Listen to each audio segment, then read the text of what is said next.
RS tutorial YouTube ఛానల్కి స్వాగతం friends. ఈరోజు మనం న్యూస్లో ఉన్న అతి ముఖ్యమైన కరెంట్ అఫైర్స్ని అయితే చూద్దాం. మనం ఎగ్జామ్ స్పెసిఫిక్ కరెంట్ అఫైర్స్ ఇవి. అటు ఈ వీడియోని అయితే చివరి వరకు చూడండి, స్కిప్ చేయకుండా.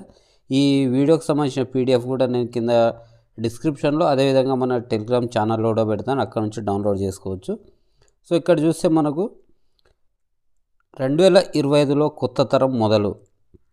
జనవరి 1, 2025 నుంచి డిసెంబర్ 31, 2039 వరకు జన్మించిన వారందరూ కూడా ఈ జనరేషన్ బీటాలోకి వస్తారు. అంటే దాదాపు 15 సంవత్సరాల పాటు పుట్టే పిల్లలందరినీ ఈ బీటా బేబీస్ అంటే జనరేషన్ బీటాగా పిలుస్తారు.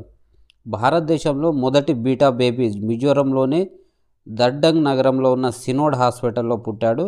ఇతనికి ఫ్రాంకీ రెమృతికా జాడెంగ్ అనే పేరు పెట్టడం జరిగింది. ఈ జెన్ బీటా యొక్క లక్షణాలు ఏంటంటే, బీటా బేబీస్ పుట్టేది పెరిగేది అంతా అడ్వాన్స్ టెక్నాలజీ, ఆర్టిఫిషియల్ ఇంటెలిజెన్స్ మధ్యలోనే. వీరి జీవనశైలి, ఎడ్యుకేషన్, ఎంటర్టైన్మెంట్ అన్నీ కూడా ఏఐతో ముడిపడి ఉంటాయి. ఒక్కొక్కరి అభిరుచులకు తగ్గట్టు ఏఐ టూల్స్ ఉండడంతో ప్రతి ఒక్కరికి యూనిక్ ఎక్స్పీరియన్స్ అనేది దొరుకుతుంది. దాంతో ఈ డిజిటల్ వరల్డ్కి ఈజీగా కనెక్ట్ అవుతారు. అయితే ఇదంతా బాగానే ఉంది, కానీ దీనికి కొన్ని సవాళ్ళు కూడా ఉన్నాయి ఫ్రెండ్స్. ఈ సవాళ్ళు ఏంటనేది చూద్దాం. టెక్నాలజీ మీదనే పూర్తిగా ఆధారపడడం వల్ల మెంటల్ హెల్త్, వ్యక్తిగత సమాచార భద్రతకి ముప్పు వాటిల్లుతుంది. వాతావరణ మార్పులు, మెట్రోపాలిటన్ నగరాల జీవనశైలి, అధిక జనాభాతో ఉన్న భవిష్యత్తుని జనరేషన్ బీటా అనేది ఎదుర్కోవాల్సి వస్తుంది. పర్యావరణాన్ని కాపాడుకోవడం అంటే సస్టైనబిలిటీ అనేది చాలా తప్పనిసరి అయిపోయింది. ఇవి దీనికి ఉన్న సవాళ్ళు. అయితే ఈ నేపథ్యంలో అసలు జనరేషన్ అంటే ఏంటో మనం చూద్దాం. Generation beta, generation X, Y, Z అంటాం కదా. సో జనరేషన్ ఏంటంటే ఒకే సమయంలో ఒకేలాంటి కల్చర్, సోషల్, హిస్టారికల్ ఎక్స్పీరియన్స్ని షేర్ చేసుకునే వారిని ఒక జనరేషన్ అంటారు. ఇలా జనరేషన్కి పేర్లు పెట్టడం అనేది 1901లో స్టార్ట్ అయింది. సో ఇప్పుడున్న ఈ బీటా జనరేషన్ కంటే ముందు కొన్ని జనరేషన్స్ వచ్చాయి. అవేంటో అనేది చూద్దాం ఫ్రెండ్స్. ఇక్కడ ఒకసారి గ్రేటెస్ట్ జనరేషన్ 1901 నుంచి 27 వరకు. అదేవిధంగా మనకు సైలెంట్ జనరేషన్ 1928 నుంచి 45, baby boomers 1946 to 1964, generation X 65 to 80, generation Y 81 to 96, generation Z 97 to 2009. అదేవిధంగా జనరేషన్ ఆల్ఫా అనేది నిన్నటి దాకా కొనసాగింది, అది జనరేషన్ ఆల్ఫా. తర్వాత జనరేషన్ బీటా 2025 జనవరి 1 నుంచి ప్రారంభమైంది. సో ఫ్రెండ్స్, మన ఛానల్ని ఫస్ట్ టైం చూస్తున్నవారు ఖచ్చితంగా సబ్స్క్రైబ్ చేసుకోండి. అదేవిధంగా మన టెలిగ్రామ్ ఛానల్ కూడా జాయిన్ అవ్వండి. మీకు ఖచ్చితంగా ఎగ్జామ్కి యూజ్ అయ్యే ఇన్ఫర్మేషన్ అయితే దొరుకుతుంది. ఇక నెక్స్ట్ అంశం చూస్తే ఫ్రెండ్స్, మనకు ఆర్టిసియన్ వెల్. ఈ ఆర్టిసియన్ వెల్ అనేది న్యూస్లో ఉంది, బట్ దీని గురించి అందరికీ పూర్తిగా అవగాహన లేదు. మనం ఒకసారి దీని గురించి తెలుసుకునే ప్రయత్నం చేద్దాం. ఈ ఆర్టిసియన్ వెల్ అనేది జైసల్మేర్లోని ఒక అరుదైన భౌగోళిక సంఘటనను వివరిస్తుంది. ఇక్కడ ఆర్టిసియన్ పరిస్థితుల కారణంగా నీరు బయటకు వచ్చింది. దానిని సరస్వతి నదికి అనుసంధానిస్తూ అనేక అపోహలు అనేది బయలుదేరినాయి. సో ఇప్పుడు ఈ అపోహలను, ఈ మిత్స్ని కాదని చెప్పడానికి ఇది ఒక సాధారణ భౌగోళిక సంఘటన అని చెప్పేసి చెప్పడానికి మనకు ఇది న్యూస్లో ఉంది. రాజస్థాన్లోని జైసల్మేర్ జిల్లాలో ఒక అరుదైన దిగ్విషయం తారానగర్ గ్రామంలో డిసెంబర్ 27న చోటు చేసుకుంది. ఒక రైతు గొట్టబావిని తవ్విన తర్వాత ఆ భూగర్భం నుండి నీరు అనియంత్రితంగా అంటే కంట్రోల్ కాకుండా బయటకు రావడం ప్రారంభమైంది. అది అధిక పీడన నీటి ప్రవాహంలాగా ఒక పెద్ద గొయ్యిని సృష్టించింది. సమీపంలోని భూమిని కూడా ముంచెత్తి వాటర్తో నిండిపోయింది. దీనికి ఈ నీటికి తోడుగా తక్కువ మొత్తంలో మంటలేని వాయువు అనేది కూడా రావడం జరిగింది. అయితే డిసెంబర్ 29 నాడు ఈ ప్రవాహం అనేది దానికదే నిలిచిపోయింది.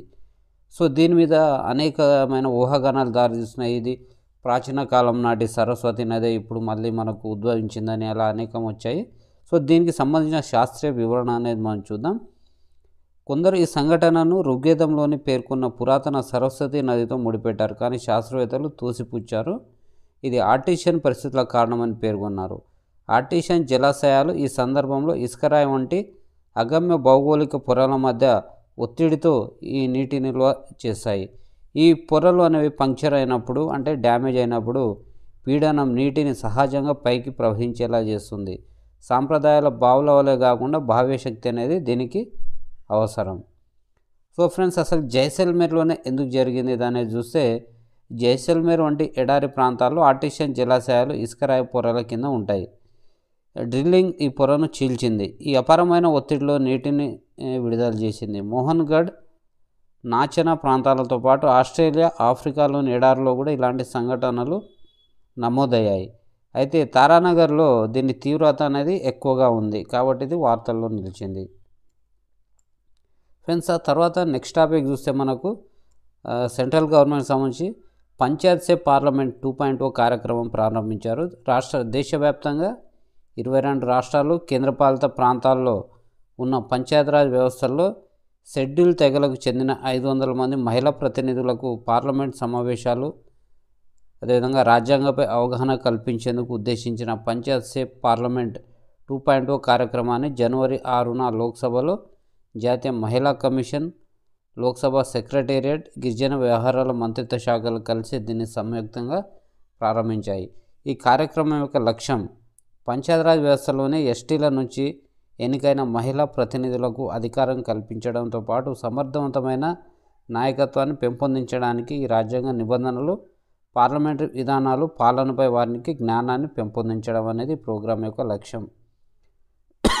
విద్య, గ్రామీణాభివృద్ధి మొదలైన విభిన్న రంగాల్లో ఎస్టీ మహిళా ప్రతినిధుల చేసిన కృషిని కూడా గుర్తించడం జరుగుతుంది.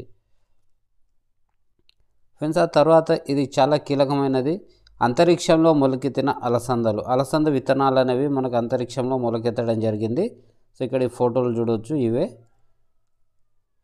PSLV C-60 రాకెట్లోని 4వ దశ పోయంకు ఉపయోగించుకొని 24 పేలోడ్లలో ఒక పేలోడ్ అయిన compact research module for orbiter plant studies crops అనే పరికరాన్ని ఉంచి ఇస్రో చేపట్టిన ప్రయోగాల్లో భాగంగా రోదస్లో పంపిన అలసంద విత్తనాలు మొలకెత్తాయని, వాటికి 2 ఆకులు కూడా వచ్చాయని ఇస్రో ప్రకటించింది. ఈ విజయం అంతరిక్షంలో ఆహార పంటలను సాగు చేయగల ఇస్రో సామర్థ్యాన్ని తెలియజేయడమే కాకుండా భవిష్యత్తులో దీర్ఘకాలిక మిషన్లకు ఇది చాలా విలువైన సమాచారాన్ని అందిస్తుంది. ఈ క్రాప్ పరికరాన్ని తిరువనంతపురంలోని విక్రమ్ సారాభాయ్ అంతరిక్ష కేంద్రం అభివృద్ధి చేసింది. అంతరిక్షంలో వ్యోమనౌకల అనుసంధాన ప్రక్రియ కోసం ఉద్దేశించిన స్పేడెక్స్ ప్రయోగంలో PSLV C-60 రాకెట్ ద్వారా ఈ 2 ఉపగ్రహాలను ప్రయోగించారు. ఇందులో 8 అలసంద విత్తనాలు ఉంచి సూక్ష్మ గురుత్వాకర్షణ వాతావరణంలో మొక్కల ఎదుగుదలపై అధ్యయనంలో భాగంగా రోదస్లోకి ఇస్రో పంపింది. ఈ విత్తనాలను ఒక పెట్టెలో ఉంచి ఉష్ణోగ్రతలను నియంత్రించేందుకు ఏర్పాట్లు చేశారు. ఈ ప్రక్రియను పరిశీలించేందుకు అందులో కెమెరాను కూడా పెట్టడం జరిగింది. ఆక్సిజన్, కార్బన్ డయాక్సైడ్ వాయువుల గాఢతను కొలవడం, నేల తేమ పర్యవేక్షణను కూడా ఇందులో ఏర్పాట్లు చేశారు. ఈ తరహా వ్యవస్థల ద్వారా భవిష్యత్తులో వ్యోమగాములకు ఆహారాన్ని ఉత్పత్తి చేయడంతో పాటు గాలి మరియు నీరు అందించడానికి వీలయ్యే అవకాశం ఉంది. సో ఫ్రెండ్స్, ఇది డిఫెన్స్ అండ్ సైన్స్ అంటే